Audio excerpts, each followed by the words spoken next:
జగన్ కళ్ళ ప్రకారం అభివృద్ధికి ఒక మచ్చు తునక, ఒక చక్కటి గీటురాయి. ఆంధ్రప్రదేశ్ రోడ్ల మీద పాలు పోస్తే ఎంత క్లీన్ గా ఉంటాయంటే మన గిన్నెల్లోకి పాలు ఎత్తుకోవచ్చు, అంత క్లీన్ గా ఉంటాయి. చక్కగా శుభ్రమైన రోడ్లు, గుంటలు లేని రోడ్లు, తెల్లటి పాలు పోసినా కానీ తిరిగి మన గిన్నెలోకి ఎత్తుకోవచ్చు. అది వైసీపీ నాయకుడు చెప్పేది. స్కూల్లో మనకి స్కూల్ ఫినిష్ చేయగానే, కాలేజీలు పూర్తవగానే అమెరికా నుంచి, ఇంగ్లాండ్ నుంచి, విదేశాల నుంచి పరిగెత్తుకుంటాకొచ్చి మన విద్యార్థులను తీసుకెళ్లిపోతున్నారు వైసీపీ పాలనలో. అంత గొప్పగా ఉంది. ఉద్యోగాలు ఏ మూలకెళ్ళినా కిళ్ళీ కొట్లను, బడ్డీ కొట్లను విరివిగా దొరికేస్తున్నాయి.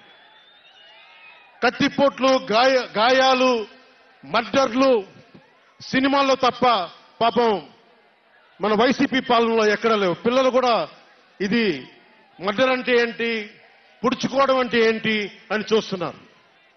ఈ 5 ఏళ్ల వైసీపీ పాలనలో క్లీన్ రోడ్స్ ఉన్నాయని, ఉద్యోగాలు అద్భుతంగా ఉన్నాయని, స్కూల్స్ విద్యార్థుల్లో పట్టభద్రులు అయిపోయి అందరికి ఉద్యోగాలు వచ్చేస్తున్నాయని ఒక పగటికల్లో ఉన్నారు. రోడ్ల మీద వెళ్లాలంటే రోజులు అయిపోతా ఉన్నాయి. అందుకే కొంచెం కష్టమైన డబ్బులు తెచ్చి హెలికాప్టర్లు కట్టి ఇక్కడ సభాస్థల్లో దిగుతున్నాం. ఓజీలో వచ్చే రెమ్యునరేషన్, ఓజీలో వచ్చే సినిమా డబ్బులు, కేజీ బియ్యం కూడా కొనకుండా హెలికాప్టర్లకు పెడతా ఉన్నాం.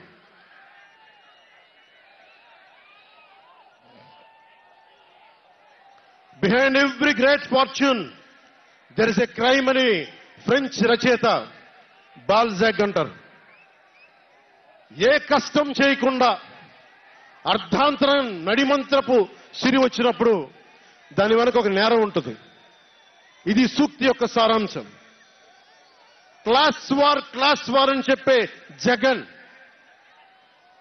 5 కోట్ల మంది ప్రజల రాష్ట్రాన్ని 5 మందికి తాకట్టు పెట్టాడు. వైఎస్ జగన్ రెడ్డి, పెద్దిరెడ్డి రామచంద్రారెడ్డి, సజ్జల రామకృష్ణారెడ్డి, మిథున్ రెడ్డి, వైవి సుబ్బారెడ్డి, మిగతా అందరిని కలుపుకొని వీరు 5 మంది కోసం 5 కోట్ల మంది ప్రజలు ఈరోజు మనం తిప్పలు పడతా ఉన్నాం, కష్టాలు పడతా ఉన్నాం. ఉద్యోగాలు లేకుండా యువత రోడ్ల మీదకి వచ్చినారు ఈ రోజున. ఇది మారాలి. ఏదైనా మాట్లాడదామంటే గూండాలతో బెదిరింపులు, రౌడీలతో దాడులు. ఇదే చెప్తా ఉన్నాను జన సైనికులకు కూడా. మబ్బుల్లో పరిగెత్తే పిడుగులు లాంటి మన జన సైనికులకు చెప్తున్నా, వైసీపీ గుండాయిజాన్ని చూసి భయపడకండి. మనం ఉన్నాం. ఉద్దండుడైన రాజకీయ నేత శ్రీ నారా చంద్రబాబు నాయుడు గారు ఉన్నారు.